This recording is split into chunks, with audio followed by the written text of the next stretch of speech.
네, 안녕하세요. 사마회계법인 남은준 회계사입니다.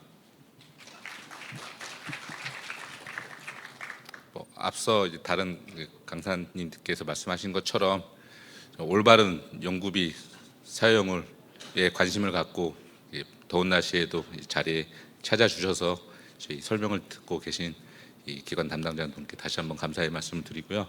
교재는 상시점검 및 정산 절차, 공통 계산 기준 및 사용 기준, 비목별 사용 기준, 승인 대상, 사용 주의사항, 부정 집행 사례로 좀 양이 좀 많습니다. 근데 저한테 주어진 시간이 30분밖에 되지 않기 때문에 세부적인 비목별 사용 기준에 대해서는 여기서 오늘 이번 시간에는 말씀을 드리지는 않을 거고요. 교재 내용을 보시다든가 아니면 평소에 연구비를 집행하시면서 상세한 집행에 관한 의문사항이라든지 질의사항은 안내해드린 바와 같이 이제 4시 반부터 세미나 원실에 마련된 저희 컨설팅 부스에 오셔서 이제 질의를 해주시면 저희가 상세하게 설명을 드리도록 하겠고요. 나머지 부분, 공통적인 부분이나 절차에 관련된 사항, 아니면 또 규정에 명문화되지 않았으나 위탁정산법인의 회계사로서 좀 말씀드리고 싶은 부분을 위주로 좀 시간을 할애해서 말씀을 좀 드리도록 하겠습니다. 네, 상시 점검과 정산입니다. 이제 혁신법이 21년 개정된 이후에 4년 차기 때문에 기존의 연차 정산에서 단계 정산으로 바뀌었고, 그래서 정산은 단계 정산, 그러니까 과제가 완전 단계가 종료된 이후에 이루어진다는 부분은 대부분 잘 아시고 계실 거고요. 단계 정산 때문에 이제 단연차 과제의 경우에는 이제 3년이면 3년 후에 정산이 이루어지다 보니까 연차 단계 내에서도 연차 간에 분기별로 상시 점검이나 아니면 연차 상시 점검을 진행을 하고 있습니다. 요 부분에 대해서 제가 좀 말씀을 좀 드리고 싶은데요. 연차 정산에서 단계 정산으로 바뀌어서 단계가 3년이라고 하면 법이 이렇게 바뀌었으니까 점검도 단계가 종료된 다음에 하면 되지 왜 분기별로 연차별로 점검을 해서 영수증을 뒤져서 보완을 해달라 말아 하느냐, 왜 이렇게 귀찮게 하느냐, 연구 수행하는데 방해가 되는 거 아니냐, 혹시 이렇게 오해를 하시는 분들이 계시기 때문에 제가 좀 말씀을 드리자면요, 저희가 상시 점검을 하는 목적은 미흡 사항을 찾아내서 비난하거나 지적하거나 그걸 가지고 저희 위탁정산법인이나 전문기관의 실적을 올리기 위해서 그런 건 절대로 아니고요. 상시 점검의 목적은 단계 내에서 혹시나 규정을 잘못 이해하거나 아니면 오집행, 실수로 인해서 잘못된 집행이 있었을 때는 단계 기간 내에 수정을 하고 보완을 해서, 만약에 증빙 서류가 미흡한 부분은 보완하면 되는 거고, 아예 그냥 규정을 잘못 해석해서 잘못 사용된 부분은 개발 기간 내에 집행 취소를 해서 복원을 하면 또 다른 용도로 적정한 용도로 사용하실 수 있는 재사용의 기회를 부여하기 위해서 상시 점검을 하는 거거든요. 만약에 상시 점검을 하지 않고 단계 정산을 했다. 근데 단계 정산 시에 이미 잘못된 집행이라든지 실수든 이런 집행이 나왔을 경우에는 불인정해서 잔액을 반납하는 것밖에 남지가 않습니다. 그렇기 때문에 개발 기간 내에도 저희가 분기별로 연차별로 상시 점검을 해서 혹시나 잘못된 사용에 대해서는 보완 요청을 드리고 수정 기회를 드려서 연구개발비가 보다 효과적으로 그리고 또 효율적으로 사용돼서 성공적인 연구개발 과제를 수행을 하는데 나름대로는 이익을 담당하고자 이제 분기 상시 점검과 연차 상시 점검을 진행하고 있습니다. 이런 부분을 좀 이제 이해를 해주셔서 저희가 이제 상시 점검을 하면서 미흡 사항에 대해서 보완 요청 드리고 맞다 틀리다 이거 보완해달라 이거는 아니다라고 말씀을 드릴 때 꼭 나쁜 쪽으로 생각하지 마시고, 이 점검은 연구개발 기관이 연구비를 보다 정정한 용도로, 그리고 주어진 연구비는 다 사용해서 연구개발을 성공적으로 수행하는 게 목표니까요. 그 목표를 수행하시는데 저희가 이익을 담당하기 위해서 점검을 수행하고 있다는 점을 좀 이해를 부탁드린다는 점을 좀 말씀을 드리고요. 단계 정산으로 바뀌면서 앞서 이제 우리 규정 설명했을 때 말씀해 주신 것처럼 모든 우리가 연구비 사용 기준은 단계를 기준으로 판단을 하게 되어 있습니다. 규정에 보면 과제 종료일까지 연구비를 사용해야 된다고 되어 있는데, 과제 종료일이라는 건 당연히 매 연차의 종료일이 아닌 단계 종료일을 의미를 하는 거고요. 또 이러다 보니까 이런 질문도 많이 들어옵니다. 그러니까 1년차, 그러니까 3년차, 예를 들어 단계가 3년으로 이루어졌다. 근데 1년차 끝나고 사용 잔액이 남아 있는데 2년차 협약이 아직 이루어지지가 않아서 2년차 연구비가 아직 입금이 안 된 상태에서 1년차 잔액을 가지고 2년차 연구비로 사용할 수 있느냐? 사용할 수 있습니다. 잔액을 남기더라도 다음 연차에는 이지바로상에서는 계속비로 자동으로 이월이 되기 때문에 1년차 잔액을 2년차 연구비로 당연히 사용하실 수 있고요. 만약에 1년차 잔액이 없는 상황에서 아직 협약이 이루어지지 않았다. 그러면 이제 사용할 돈이 없는데 어떻게 하느냐? 그때는 정당한 연구비 사용이라고 하면 자체 자원으로 먼저 집행을 하신 다음에 연구비가 입금된 다음에 자계좌로 흡수를 하시고, 그리고 관련된 증빙은 당연히 갖춰서 올려주시면 연구비를 사용하실 수 있으니까요. 단계 내 연차 간에는 말씀드린 것처럼 연구비 사용은 과제와의 관련성이 있고 정당한 사용이라고 하면 비교적 자유롭게 사용하실 수 있다는 점도 좀 알아두시면 좋을 것 같습니다.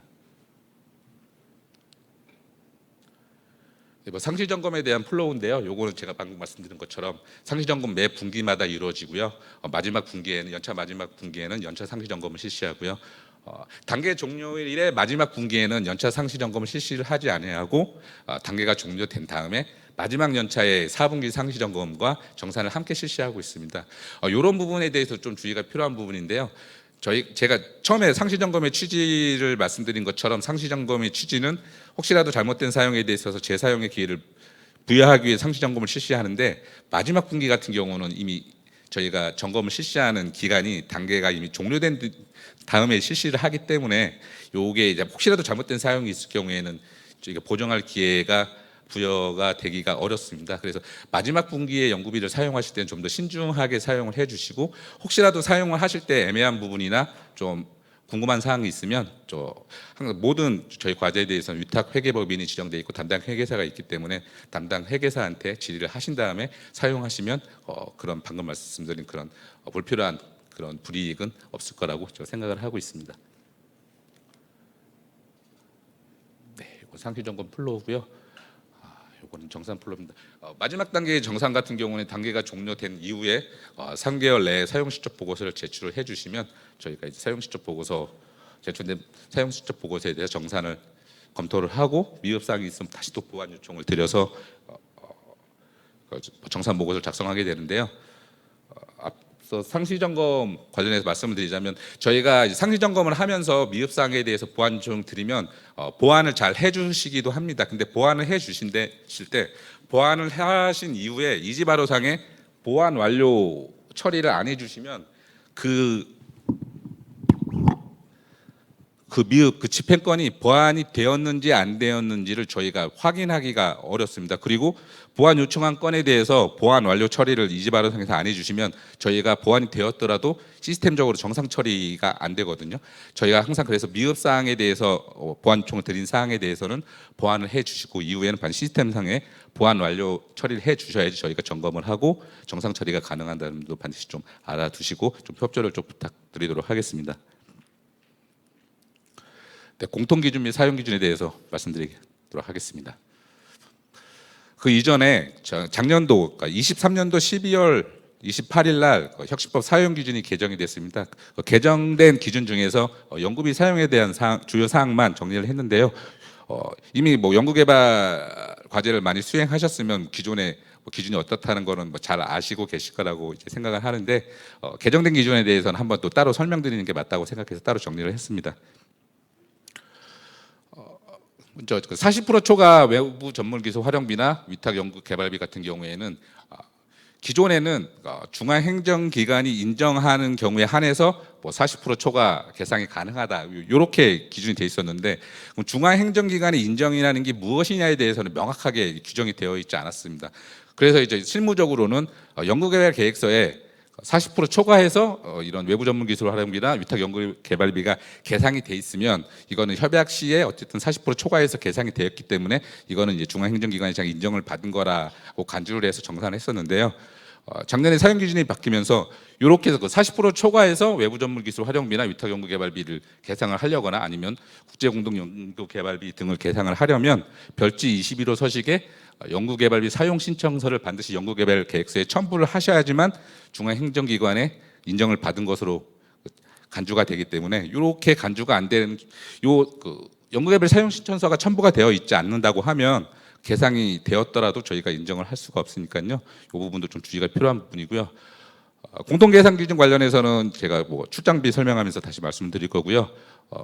영리기관의 현금 인건비 관련해서도 기존에는 영리기관의 현금 인건비를 계상을 하려면 영리기관의 신규 연구자 인건비 관리 계획 및 현황만 첨부를 하도록 되어 있었는데요. 이 양식이 바뀌었습니다. 신규 연구자뿐만이 아니라 영리기관이 현금 인건비를 계상할 수 있는 신규 채용 연구자, 전문 연구 사업자, 또 기타 인정 분야에 대해서도 이 구분별로 인건비 관리 계획 및 현황을 작성해서 제출하도록 이렇게 변경이 되었습니다. 현물 인건비 회수 기준인데, 요거 인건비는 현물의 대부분이 인건비이기 때문에 제가 인건비를 기재했는데요. 뭐 인건비든 아니면 연구시설 장비비든 상관없이 현물 회수 기준이 바뀌었습니다. 전에는 기관의 현물 부담액을 만약에 부족하게 부담했다고 하면 부족 부담금 전액을 회수하는 게 기존 규정이었는데요. 사용 기준이 개정이 되면서는 회수 기준이 협약 시 현물 부담하기로 한 그 부담 금액에서 현금 개발비 사용 비율만큼을 우리가 사용해야 되는, 우리가 부담해야 되는 현물 부담액으로 간주를 해서 요게 현금 개발비 사용 비율만큼을 곱한 금액과 실제로 부담한 금액의 차이, 요거를 이제 부족 부담금으로 이제 계산을 해서 요 부분만 회수를 하는 걸로 좀 개정이 됐습니다. 어떻게 보면 좀 합리적으로 사용 기준이 개정된 걸로 좀 보시면 될 것 같고요. 학생 인건비 같은 기존에는 뭐 계산 기준에 대해서 별도로 규정하고 있지 않았는데, 학생 인건비 계산 기준의 10% 이상으로 관리를 하도록 이렇게 개정이 됐습니다. 요 학생 인건비 계산 기준 10% 이상이라고 하면 요 부분에 대해서 좀 문의가 좀 들어왔었는데요. 이게 과제별로 그러면 학생 인건비에 대해 10%를 계산해야 되느냐란 그건 아니고요. 학생 산단이나 뭐 학교별로 그 학생 인건비에 대해서 저 과제 전체를 기준으로 10% 이상이 되게끔은 관리를 지급을 해야 된다. 이렇게 이해를 해주시면 될 것 같습니다. 또 학생 인건비 관련 사항인데요. 전에는 통합관리 계정, 학생 인건비 통합관리 기간 같은 경우에는 통합관리 계정을 개설을 해서 계정 대체만 해도 학생 인건비가 정당하게 지출이 된 거라고 이렇게 인정을 했었는데요. 지금 반드시 계정뿐만이 아니라 별도의 통합관리 전용 계좌를 운영하도록 이렇게 기준이 바뀌었습니다. 그래서 해당 연차의 종료일까지 통합관리 계좌로 이체된 금액만 정당한 학생 인건비의 사용으로 인정을 하는 것으로 이렇게 개정이 됐으니까요. 이 부분도 좀 주의가 필요한 부분이라고 하겠습니다. 보안수당 같은 경우는 참여 연구원만 한정해서 지급되도록 돼 있는 거를 연구 근접 지원 인력도 지급이 가능한 걸로 범위가 확대되었고요.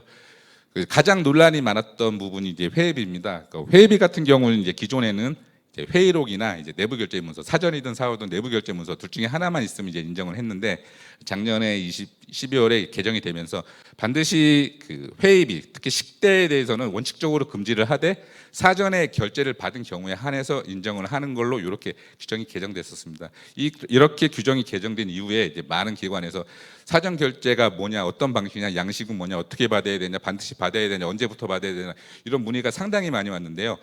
그런 좀 약간 논란이 있다 보니까 요거는 올해 2월에 다시 사용 기준이 부분 개정이 되면서 올해 12월 1일부터 사전 결제를 적용하는 걸로 이렇게 일단은 잠정적으로 규정 적용은 보류가 된 상황입니다.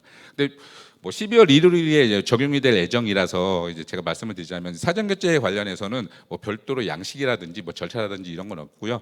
기관 내부의 절차에 따라서 책임 있는 자, 뭐 연구 책임자나 아니면 뭐 전결권자의 결제를 받아서 제가 몇월 며칠 날 이런 목적으로 회의를 하겠다라는 거, 회의 식대 집행 전에 사전 결제를 받는 그런 문서만 있으면 인정이 되는 거니까 크게 뭐 부담을 가지실 필요는 없다고 보시면 될 것 같아요. 회의비 같은 경우는 저희가 정산을 하다 보면 가장 많이 사용하시기도 하고, 또 가장 많이 좀 오집행이 일어나거나 뭐 의도적이든 의도적이지 않든 오집행이 일어나는 부분이기 때문에 이 부분에 대해서는 좀 규정의 강화가 필요하다고 해서 또 기준이 개정된 걸로 이렇게 좀 이해를 해주시면 될 것 같고요. 출장비 같은 경우는 이제 기존의 이제 출장비 같은 경우 뭐 다른 규정도 다른 비목도 마찬가지지만 자체 규정에 따라서 지급을 하도록 되어 있고, 자체 규정과 연구 과제를 수행하면서 적용되는 기준을 달리할 수 없다고 이렇게 규정이 되어 있었습니다. 근데 이게 이제 바뀐 게 자체 규정보다 연구개발 사업 시 적용되는 규정이 만약에 금액 단가가 낮다면 인정하겠다, 이런 본래 그 규정의 취지를 살려서 이렇게 개정되었고요. 출장비 같은 건 특히 만약에 자체 규정보다 공무원 여비 규정의 지급 단가가 더 큰 경우에는 최소한 공무원 여비 규정에 따른 단가만큼은 자체 규정과 다르더라도 인정을 해주는 걸로 이렇게 개정이 됐습니다. 근데 제가 많은 기관에 정산을 하다 보면 공무원 여비 규정보다 더 낮게 자체 규정을 두는 기관은 저는 한 번도 본 적이 없거든요. 그래서 공무원 여비 규정도 요새 뭐 단가가 조금 오르긴 하는데 이게 그게 크기 때문에 이 규정을 어쨌든 간에 뭐 혹시라도 자체 규정이 공무원 여비보다 낮게 적용된 기관한테는 좀 유리하게 규정이 개정된 걸로 보시면 될 것 같습니다. 네, 뭐 작년에 개정된 사용 기준 개정 사항은 방금 말씀드린 부분이 중요한 사항이니까요. 뭐 기억해 두시고 올해 이제 24년도에 연구비 집행하실 때 참고를 하시면 될 것 같습니다. 예, 뭐 계산 기준과 뭐 사용 기준, 공통 기준에 대해서 말씀을 드릴 텐데요. 일단은 크게 이제 직접비와 간접비로 이제 나누고 있습니다. 직접비는 개념적으로는 되게 분명하거든요. 과제 수행에 비용되고 직접적으로 산출할 수 있는 비용. 간접비는 뭐 공통적으로 소요되는 거고 직접 산출할 수 없는 비용. 개념적으로는 간단한데 실제적으로 이제 혁신법의 간접비 사용 용도와 기준, 직접비 사용 용도와 기준을 보면 개념만으로는 이게 구분이 안 되는 게 꽤 되거든요. 예를 들어서 이제 특허 출원비 같은 경우죠. 특허 출원비, 직접 등록 출원회비나 직접 등록비라든지 관람료 같은 경우는 간접비로 집행을 하도록 되어 있고, 다만 특허 출원을 위한 뭐 사전조사 비용이라든지 뭐 이런 비용은 또 직접비로 계상해서 사용하도록 되고 있습니다. 어떻게 보면 특허 출원 자체에 직접적으로 들어가는 비용이 직접비처럼 보이기는 한데 규정상으로는 간접비와 직접비를 그렇게 구분하고 있거든요. 그렇기 때문에 단순히 개념적으로 직접비와 간접비를 나눠서 계상을 하거나 사용하시면 안 되고요. 반드시 계상을 하실 때거나 아니면 뭐 사용을 하실 때는 사용 기준이나 혁신법 매뉴얼 등을 반드시 참고를 하셔서 계상을 하고 사용을 하셔야 되는데요. 이 부분과 연관지어서 제가 항상 이런 기회가 있을 때마다 설명을 드리는 거는 많은 부분이 이제 사용 기준, 사용하실 때는 이런 사용 용도와 기준에 대해서 관심을 많이 가지시는데 연구개발 계획을 수립할 때, 그러니까 이 각 비목별로 계상을 할 때는 용도와 기준에 대해서 크게 신경을 쓰지 않으시는 경우가 상당히 많습니다. 예를 들어서 어떤 A 물품을 살 계획이 있는데 이거는 혁신법의 사용 용도와 기준에 따르면 연구 시설 장비인데 계상을 할 때는 아무 생각 없이 이건 연구 시설 장비비에도 불구하고 연구 재료비로 계상을 하신 거예요.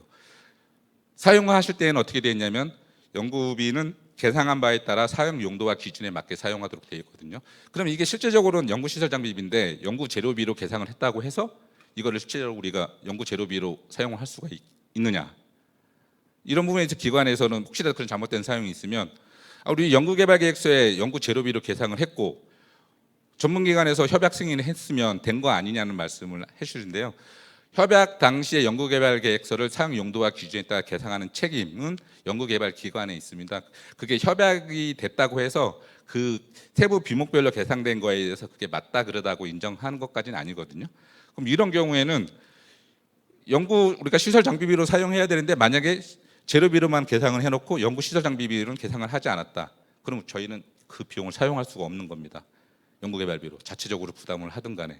그렇기 때문에 계상할 때부터 사용 용도와 기준에 따라 계상하는 게 중요한 거거든요. 물론 그런 경우가 있을 때는 사용하기 전에 비목 변경을 통해서 우리가 재료비로 계상한 걸 잘못 계상한 거를 협약 변경이죠. 변경을 통해서 재료비를 연구시설 장비비로 비목을 변경해서 계상을 바꾼 다음에는 이제 사용이 가능한데 이런 걸 인지하는 몽태에서 이미 다 사용해 버린 다음에 나중에 이제 이런 일을 알고 있을 때는 이미 사용하기 전에는 계상한 게 없었는데 잘못 사용한 거는 사후적으로 비목을 변경할 수 있는 부분이 아니거든요.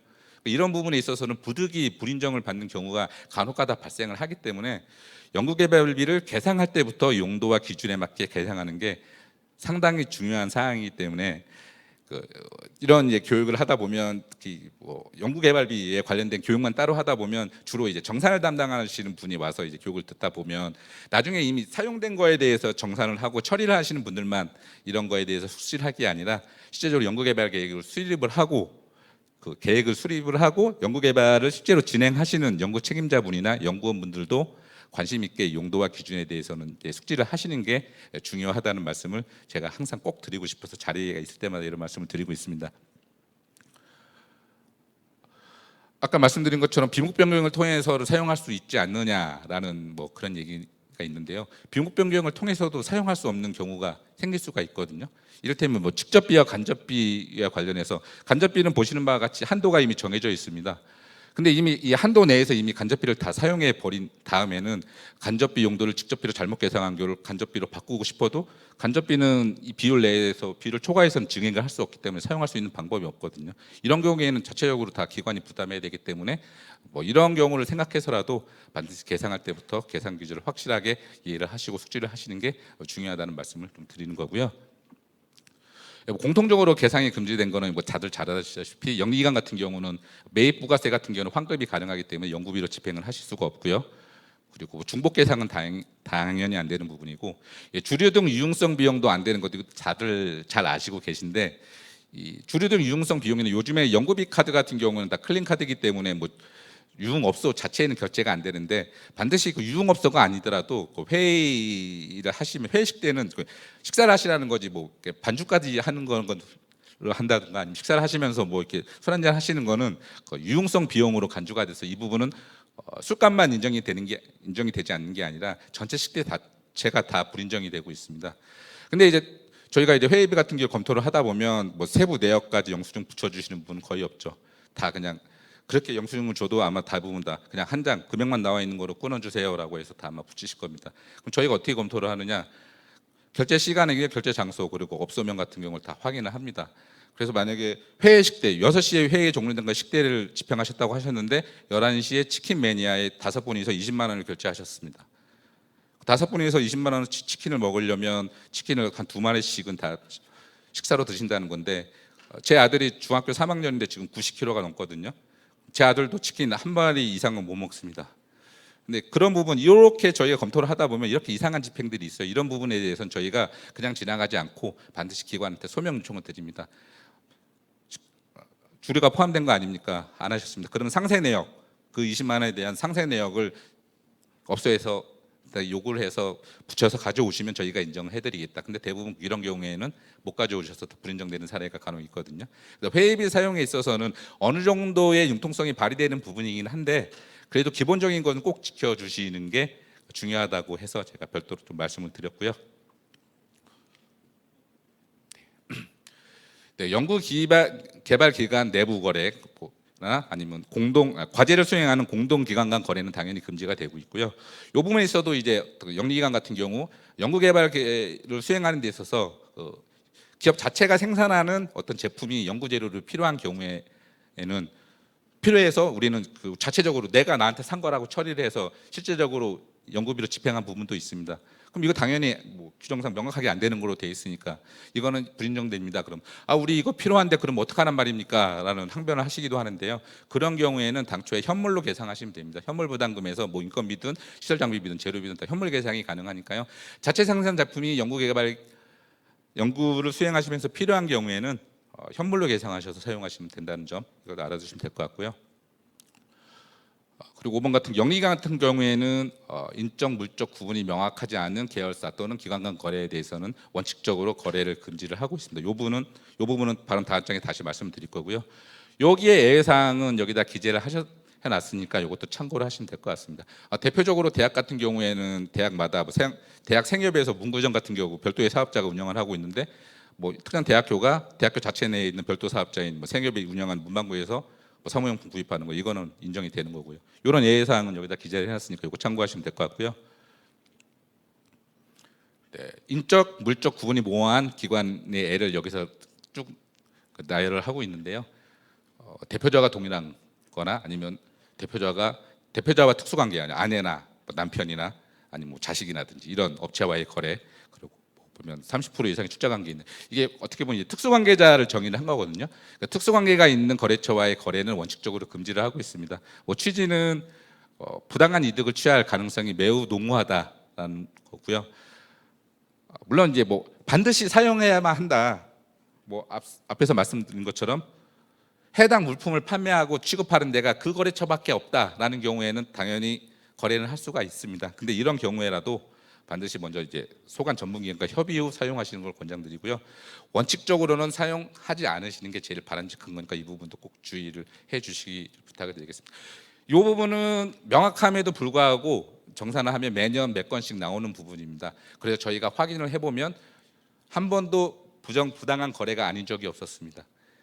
그러니까 페이퍼 컴퍼니 같이 아내 명의로 해놓고 장부상의 거래만 해서 자금을 유용하는 경우가 대부분이었거든요. 이런 부분은 시스템적으로도 많이 걸러지고 있고요. 저희도 나름대로의 방법을 사용해서 뭐 법인 등기부 등본을 조회한다거나 아니면 뭐 업체를 다시 뭐 키스라인을 통해서 조회한다, 여러 가지 방법으로 검토를 하고 있으니까 혹시라도 뭐 내부 거래 같은 거 생각이 있으시면 이 부분은 반드시 확인이 되고 조정이 되고 나중에 뭐 제재 처분까지 가는 부분이니까 이런 거는 반드시 지양해 주시길 다시 한번 부탁을 드리고요. 이 부분도 한번 읽어보시면 될 것 같고, 아까 앞 시간에 이제 한도에 대해서 이제 수석님께서 설명을 해주셔서 이 부분에 대해서는 따로 제가 언급은 하지 않겠습니다. 근데 이제 보면 한도 이게 단계 기준으로 계산을 해야 된다는 걸 말씀을 해주셨고, 근데 보면 이 비목별로 한도가 있는 비목 그리고 한도를 계산하는 것도 다 다르거든요. 예를 들어 연구수당 같은 경우에는 수정 인건비의 20% 이내에서 집행이 가능하다고 할 때 이 수정 인건비에는 현물도 포함이 됩니다. 근데 직접비 사용 비율의 20% 포인트를 초과하는 경우에도 불인정이다 할 때 이 직접비 사용 비율에는 현물이 들어가지 않거든요. 이 비목도 그렇고 비율도 있고 비율을 산정하는 방식도 상당히 다양하고 복잡하기 때문에 이 부분을 다 단번에 외워서 뭔가를 이제 관리하시려고까지는 하지 마시고, 이런 비목에 대해서는 한도를 정하고 있구나라는 정도만 인지를 하신 상태에서 연구비를 관리를 하실 때 꾸준하게 이제 이런 부분에 대해서 주의를 해서 관리를 해주시고, 혹시라도 이게 한도 초과한 건지 안 한 건지, 더 사용할 수 있는 건지 없는 건지 좀 의문이 생기거나 좀 헷갈리실 때는 위탁정산법인 회계사한테 문의를 해주시면 저희가 언제나 친절하고 상세하게 설명을 드릴 테니까요. 참고를 좀 해주시면 될 것 같습니다. 네, 공동 사용 규정에서 몇 가지만 또 말씀드리겠습니다. 앞서 말씀드린 것처럼 계상한 바에 사용하여야 하며 사용을 입증할 증명 자료를 구비하여야 한다. 이 증명 자료 같은 경우도 이게 물론 이제 연구 개발을 수행하시느라 바쁘시겠지만 이거를 이제 원래 원칙대로 하면 사용하실 때마다 5일 내에 등록하시고 증빙 자료까지 다 올려주셔야 되거든요. 근데 이게 번거롭고 귀찮다 보니까 뭐 반년마다 한 번씩 아니면 뭐 1년마다 한 번씩, 심한 경우에는 뭐 단계가 종료된 때쯤에 한 번에 다 증빙서를 다 올려주시는 기관도 일부 있습니다. 이런 경우에는 제가 제일 처음에 말씀드린 것처럼 상시 점검의 취지를 도저히 살릴 수가 없습니다. 그렇게 올려주셨을 때 만약에 잘못된 게 확인이 되면 보정할 수 있는 기회가 없기 때문에 실수든 뭐 오류든 의도적이든 아니든 간에 다 불인정사항은 불인정돼서 반납을 해야 되는 거니까, 요 증명자료, 그래서 증명자료 같은 경우는 좀 귀찮더라도 사용하실 때마다 올려주시면 저희가 적시에 검토를 하고 적시에 수정이 돼서 적시에 보완이 될 수 있으니까요. 이 부분도 저희가 좀 부탁을 좀 드리도록 하겠습니다. 뭐 검수를 연구시설 장비비와 연구재료비 같은 경우는 자체 규정에 따라 반드시 검수를 해주셔야 되고요. 연구개발 기간 내에 사용하는 것이 원칙이다. 이 연구개발 기간이라는 것은 단계를 의미하는 거라고 말씀을 드리겠습니다. 연구개발 기간 내 사용 원칙에는 예외사항이 두 가지가 있는데요. 첫 번째 예외사항은 연구개발 기간이 종료된 이후에도 사용이 허용되는 부분입니다. 여기 보시면 뭐 보고서 발간이나 정산수수료, 공공요금, 연구수당 같은 경우는 개발이 종료된 이후에도 집행이 가능한데요. 공공요금 같은 경우는 대부분 다 2월에 청구가 되기 때문에 연구개발 마지막 달에 사용한 거를 연구개발 기간 내에 집행을 할 수 없기 때문에 당연히 이후에 집행하는 것도 인정이 되는 거고요. 뭐 같은 얘기인데요. 연구개발 기간 종료일 전 지출 원인 행위가 완료된 금액에 대해서는 개발 기간이 종료된 이후에도 인정 처리를 하고 있습니다. 근데 이 지출 원인 행위 완료라는 개념 자체가 일반적으로 국가계약법이나 지방계약법에서 지출 원인 행위라 하면 계약까지만 의미를 합니다. 그러나 혁신법에서 말하는 이 지출 원인 행위 완료라고 하면 계약이 아니라 계약 이후에 뭐 물품이라면 물품의 검수, 입고돼서 검수까지 완료되는 경우, 용역이라고 하면 용역 결과 보고서까지 제출이 완료되는 경우를 지출 원인 행위 완료되는 경우라고 생각을 하시면 되겠습니다. 그러니까 말 그대로 모든 건 다 끝났고 대금 지급만 안 된 상황에서는 그게 연구개발 기간이 종료된 이후에도 이제 집행을 할 수 있다라고 이렇게 보시면 될 것 같고요. 또 여기서 또 많이 또 질문 주시는 부분이 인건비입니다. 인건비 우리가 미처 등록을 못했는데 뭐 12월 인건비, 11월 인건비 우리 개발 기간 종료된 다음에 등록할 수 있나요? 등록할 수 있습니다. 왜냐하면 이미 그분들은 11월, 12월에 연구를 수행했고 그럼으로써 뭐 어떤 의미에서는 지출 원인 행위를 다 완료하신 분들이기 때문에 이분에 대해서는 사용 실적 보고 제출 이전까지 그 11월, 12월 인건비도 등록을 하셔서 지출을 하실 수 있다고 보시면 될 것 같습니다. 두 번째 예상은 뭐 뒤에 시간 있으면 말씀드리겠지만 연구시설 장비비나 소프트웨어 활용비는 단계 종료일까지가 아니라 단계 종료일 2개월 이전까지 지출 원인 행위가 완료돼야지만 인정이 된다는 점도 좀 주의가 필요한 부분이고요. 이 부분은 이렇게 이해하시면 될 것 같습니다. 연구시설 장비비 같은 경우에는 최소한 단계가 종료되기 2개월 전에는 입고가 돼서 활용이 돼야지 그 과제에 기여한 거라고 이제 보는 그런 전제가 깔려 있으니까요. 이 부분도 연구시설 장비비나 재료비가 연구시설 장비비나 소프트웨어 활용비를 집행하실 때는 반드시 2개월 전까지 지출이 완료된다는 주의해 주시고요.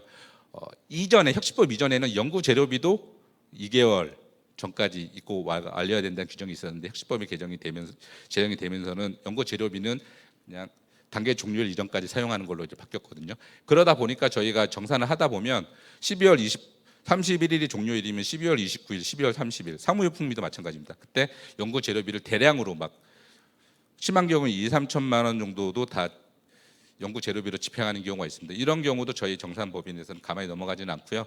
실제적으로 그럼 29일 날, 30일 날 구매한 재료비가 과제에 기여를 했나 이 부분에 대해서 적극적으로 소명을 하라고 요청을 드리고요. 소명이 합리적으로 안 되겠다 하면 실태 조사를 나가서 실제로 그 구매한 재료가 어디 있는지 어떻게 사용됐는지를 다 실물로 다 확인하고 조사를 하고 있거든요. 그래서 예산 소진 목적으로 혹시라든지 연구 재료비나 사무용품비 같은 경우 뭐 종료될 며칠 전에 사용하시는 거는 저희가 특별히 뭐 필터링을 해서 검토를 해서 뭐 조사까지 나가고 있으니까 이런 유형의 사용도 가급적이면 뭐 지양을 해주시기를 좀 부탁을 좀 드리겠습니다.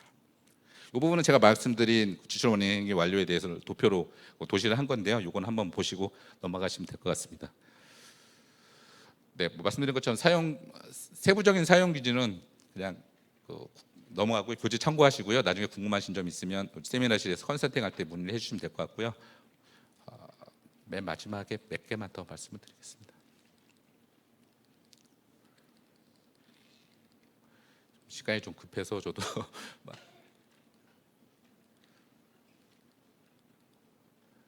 네, 뭐 사용 절차 및 사전 승인 대상에 대해서도 제가 좀 말씀을 별도로 드리려고 했는데 앞 시간에 이미 뭐 자세하게 설명을 해주셔서 이 부분에 대해서는 또 따로 설명을 안 드릴 거고요.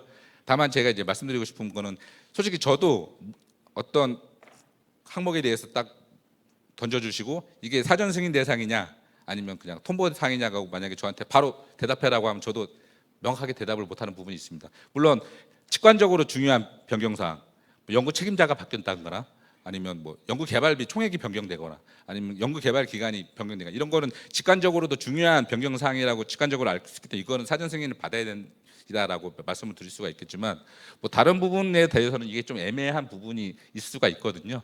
그러니까 이 부분에 대해서 다 뭐 암기를 하거나 뭐 다 기억을 하시려고 하지 마시고 당초에 우리가 연구 개발 계획을 수립했을 때의 협약 내용에서 뭔가를 바꿔야 되겠다 하면 반드시 먼저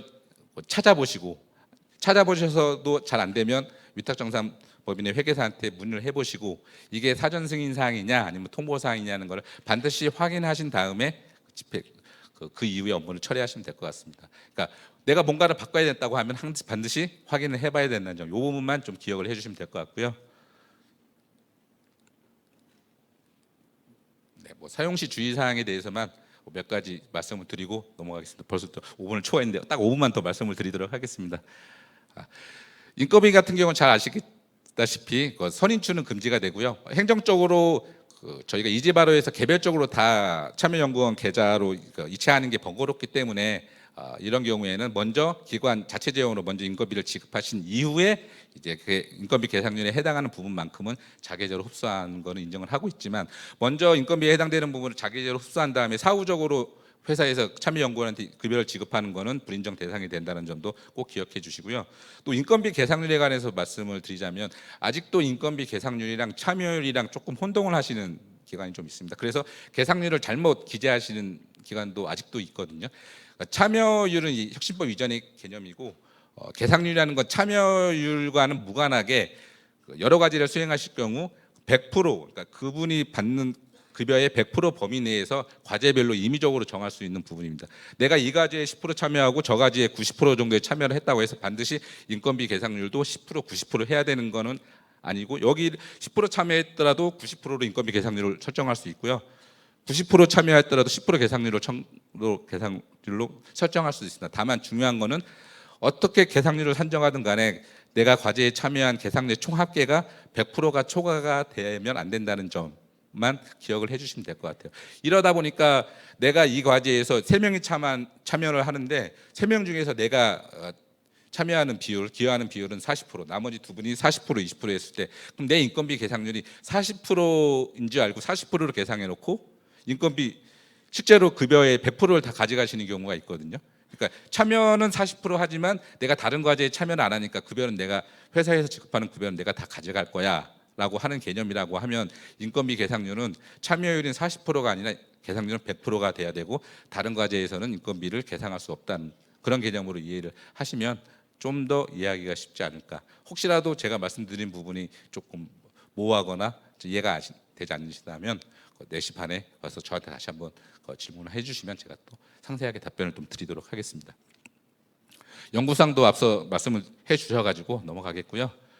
연구시설 장비비에서도 말씀을 드릴 부분은 3천만 원 이상인 경우에는 이제 사전 연구개발 계획서에 반드시 명시를 해야 되고, 만약에 연구개발 계획서 명시가 안 된 경우에는 사전 승인을 받아서 계상을 하고 사용하도록 되어 있는데 3천만 원을 판단하는 기준은 하나의 기능을 수행하는 단위로 보시면 될 것 같습니다.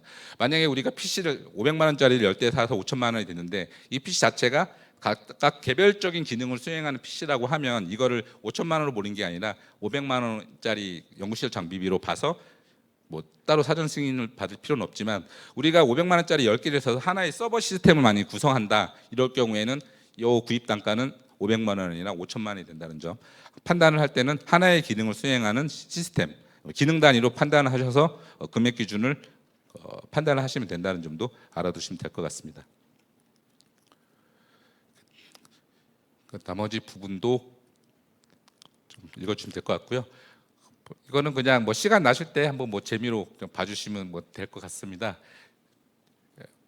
저희가 이제 연구 재료비라든지 시설 장비비를 할 때 보면 저희가 그 물품의 성격이라든지 아니면 금액상 이건 도저히 개인 사업자와의 거래가 좀 어렵다고 생각하는 그런 거래가 종종 나오거든요. 그러면 저희가 이제 구글 맵 지도도 검색을 하고 뭐 등기부등본이 법인 사업자 같은 법인 등기부등록하고 뭐 여러 가지 경로를 통해서 조사를 하거든요. 보면 이거 같은 경우에는 제 기억으로는 이게 한 3천만 원인가 4천만 원짜리 거래로 알고 있는데, 뭐 구글 맵을 통해서 검색을 하면 도저히 그런 사업장 자체가 보이질 않습니다. 어떤 경우에는 아파트 주소로 되어 있는 경우도 있고요. 뭐 이런 경우에는 저희가 실제적으로 이게 그 업체와 거래한 게 맞느냐라고 1차적으로 소명을 요청을 드리고요. 제대로 소명이 안 되는 경우에는 실제적으로 현장 조사를 나가고, 그래도 소명이 안 될 경우에는 거래처에 세무장 부정, 뭐 매입처별, 뭐 합계표라든지 실제로 그 업체에서 이 물건을 매입해서 우리한테 공급이 한 게 맞느냐까지 철저하게 조사를 하고 있으니까 이런 부분도 혹시라도 이제 안 지인이라든지 어떤 그 뭐 부당한 의도를 가지고 목적을 가지고 허위 거래라든지 가공 거래를 하시는 거는 저희가 어떻게든 간에 그 다양한 기법과 경험을 통해서 확인을 하고 있으니까 이런 부분도 좀 지양을 해주시면 감사드리겠습니다. 또 마지막으로 한 가지만 더 말씀을 드리자면 혁신법에서의 부정 사용에 관한 개념은 의도와는 상관없습니다. 우리가 일반적으로 사용하는 부정 사용은 우리가 나쁜 목적을 가지고 연구비를 유용하거나 횡령하라는 목적으로 연구비를 잘못 사용하는 경우만 부정 사용이라고 이렇게 쉽게 생각하실 수가 있는데요. 혁신법에서의 부정 사용의 개념은 사용 용도와 기준을 위반한 집행은 다 그냥 부정 사용으로 그냥 정의를 하고 있습니다. 내가 이게 의도가 있든 없든 간에 실수든 모르고 했던 간에 1차적으로는 이제 부정 사용에 해당된다는 거죠. 부정 사용에 해당이 되면 아시다시피 뭐 제재 처분의 대상이 될 수 있고, 만약 평가위원을 통해서 뭐 참여 제한이라든지 환수, 제재 부과까지 부과가 될 수 있는 거거든요. 물론 사안에 따라 다를 수는 있지만 혁신법에서 얘기하는 부정 사용이라는 거는 용도와 기준을 위반한 집행은 다 부정 사용이라고 정의를 하고 있기 때문에 항상 연구비를 사용하실 때는 용도와 기준에 맞게 사용을 하시고, 용도와 기준에 맞게 사용하시려면 또 용도와 기준을 잘 알아야 되시니까요. 평소에도 연구개발 업무를 담당하시는 분은 용도와 기준에 대해서 좀 관심을 가지고 많이 좀 알아두시면 보다 더 효율적으로 효과적으로 연구비를 집행하시는데 많은 도움이 되지 않을까라는 생각을 하고 있습니다. 시간을 조금 초과해서 죄송한데 네, 이상으로 마치겠고요. 혹시라도 이제 뭐 세세한 부분에 대해 궁금한 점이 있으면 뭐 안내해드린다시피 세미나실에서 질의를 해주시면 상세하고 친절하게 답변을 드리도록 하겠습니다. 감사합니다.